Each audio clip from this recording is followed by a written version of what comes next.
Silky, હા અત્યારના માણસો આ મોબાઈલ લે છે, ટીવી લે છે, રેફ્રિજરેટર લે છે કે બાઇક લે, બધી લોન ઉપર લે છે.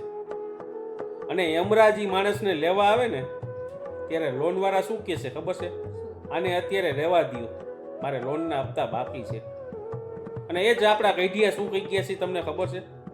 ક્યારે લોનના હપ્તામાં કે લોનના ચક્કરમાં નહીં પડવાનું. હા, જરૂર હોય એટલી લેવાની, બાકી ચલાવી લેવાનું. સુખનો રોટલો ખાવો હોય તો અડધો રોટલો પણ ખાઈ લેવો, પણ આખા રોટલા પાછળ નહીં દોડવાનું. આ આપણા વડીલો કહી ગયા છે, આપણા પૂર્વજો કહી ગયા છે, અને એ સુખી હતા. ત્યારે ઘર એવું નથી કે લોનના હપ્તા ન ભરતું હોય, ક્રેડિટ કાર્ડના હપ્તા ન ભરતું હોય અને હેરાન પરેશાન થતો હોય છે. આ સમાજ, આ દુનિયા કઈ બાજુ જઈ રહી છે સીટી, એ કોઈને ખબર નથી. ખાલી એટલી જ ખબર છે, લોન મળે છે, હપ્તે મળે છે, લઈ લ્યો.